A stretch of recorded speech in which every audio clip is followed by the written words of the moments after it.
तो आइए एक और हम निजी शिक्षक संघ के सदस्य से बात करते हैं कि उनकी इस पे क्या राय है। सबसे पहले तो सर तो हमारे चैनल में आपका बहुत बहुत स्वागत है। नमस्कार, मैं रवि कुंवर, सदस्य निजी शिक्षक संघ। बहुत बहुत बधाई और धन्यवाद कि आप भी पात्र हैं जो निजी शिक्षक संघ के दर्द को समझ रहे हैं। जी जी जी सर, आपसे मेरा क्वेश्चन रहेगा कि क्या शिक्षक कोरोना वायरस हो सकते थे? जी हाँ, बिल्कुल। जैसा कि हम जानते हैं, शिक्षक जो होते हैं वो शिक्षा ही नहीं देते जी। शिक्षा के साथ बच्चों को संस्कार देते हैं, और जब शिक्षा के साथ संस्कार दिया जाता है तो संस्कार के साथ स्वतः अनुशासन जुड़ जाता है। और जैसे कि सरकारें कह रही है कि हमें मास्क पहनना है, सैनिटाइजर से हाथ धोने हैं, तो निश्चित रूप से मुझे लगता है कि ये चीज़ फोर्सली ना करके अनुशासन में ला दिया जाए तो हम बहुत जल्द इस जंग से जीत सकते थे। और निश्चित रूप से ये काम कौन करेगा?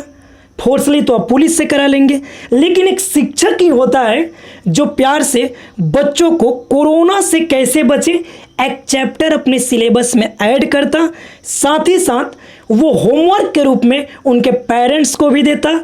तो जब शिक्षक, सोचिए कितनी बड़ी बात है, बच्चे को होमवर्क मिलते, साथ में वही होमवर्क गार्जियन को मिलता, तो सारे जब गार्जियन को एक साथ मिल जाता तो पूरा समाज स्वतः डिसिप्लिन में आ जाता, समाज के साथ राज्य आ जाता, राज्य के साथ देश आ जाता, और बहुत जल्द हम इस जंग को जीत सकते थे। अभी सरकार जो है वो कोरोना काल में सिलेबस को छोटा कर रही है, तो इस पे बच्चों को पर क्या प्रभाव पड़ेगा सर? निश्चित प्रभाव पड़ेगा। आपने देखा होगा कि बच्चे आईआईटी देंगे, बच्चे जेईई देंगे, बच्चे यूपीएससी देंगे, तो जब वो एग्जाम्स में बैठेंगे तो वहाँ पेपर एक ही तरह का होगा। उसमें पेपर दो तरह का नहीं होगा कि आप कोरोना काल से आए हुए हैं तो आपको 5 क्वेश्चंस का आंसर ये नहीं देने हैं, इन 5 क्वेश्चंस का आंसर देने हैं, ऐसा कुछ होता नहीं है। तो निश्चित रूप से सिलेबस आप छोटा कर दीजिए, बच्चे तो कम पढ़े। और एक सरकार बार बार गाइडलाइन जारी कर रही है कि आप ऑनलाइन पढ़ाई कीजिए। मैं मुख्यमंत्री जी या प्रधानमंत्री जी पे टिप्पणी तो नहीं कर रहा, लेकिन मैं स्पष्ट कर दूं, जिस राज्य में 70% लोग राशन कार्डधारी हों उनके पास एंड्रॉयड फ़ोन का तो कोई प्रश्न ही नहीं उठता। जब अच्छे एंड्रॉयड फ़ोन ही नहीं तो समझिए हम किस गरीबी में हैं, तो बच्चे ऑनलाइन कैसे पढ़ेंगे? दूसरी बात मैं स्पष्ट कर दूं, जितने कोचिंग संचालक हैं 10% से ज़्यादा के पास, आप करा लीजिए सर्वे, 10% से ज़्यादा के पास मित्र, मैं बता दूं कि उनके पास पढ़ाने के लिए बड़ा वाला एलईडी उपलब्ध नहीं है। वो कैसे ऑनलाइन क्लासेस चलाएंगे? रही बात एक और, मैं अंत में कहना चाहूँगा, आपके चैनल के माध्यम से आप हमारी बात सरकार तक पहुँचाइए कि 20 लाख करोड़ रुपए आर्थिक पैकेज दिए गए हैं, जिसमें निजी शिक्षक संघ को 20 पैसे का भी फायदा नहीं हुआ है।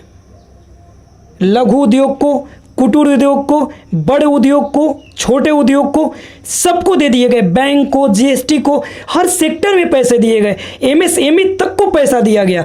लेकिन निजी शिक्षकों के लिए ना राज्य सरकारों ने अनुदान दिया, ना केंद्र सरकारों में। हालांकि मुझे इस बात की चर्चा नहीं करनी चाहिए, लेकिन मैं चर्चा कर दूं। शायद आपका यह प्रश्न होता कि सर कैसे पता चलेगा कि कितने कोचिंग चल रहे हैं, आपका प्रश्न हो सकता था। जी बिल्कुल। तो मैं स्पष्ट कर दूं मित्र कि बहुत पहले आपको याद होगा कि बीओ साहब घूम घूम करके और रजिस्ट्रेशन के नाम पे हम लोगों से फॉर्म भरवा लिए हैं, तो उनके पास तो डेटा है। सरकार के पास तो डेटा है, अध्यक्ष जी बता रहे थे। तो सरकार चाहती तो उस डेटा के हिसाब से प्राइवेट शिक्षकों की, कोचिंग संस्थानों की मदद की जा सकती है।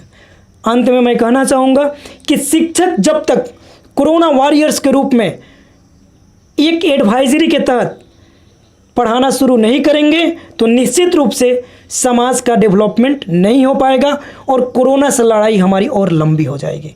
धन्यवाद। तो जैसा आपने देखा कि एक शिक्षक कितने दुख के साथ अपने बयान को सरकार के प्रति बयान कर रही है। सरकार की आंखें कब खुलेंगी, सरकार कब ध्यान देगी इनकी बातों पे कि आखिर जो शिक्षक बैठे हुए हैं और वो अपना पालन पोषण इसी कोचिंग संस्थान चला कर करते हैं, क्या इस आगे संभव है कोचिंग संस्था खोल सकते हैं, ये तो आने वाला वक्त ही बताएगा। ATN लाइव के साथ नितिन तिवारी, भगवानपुर।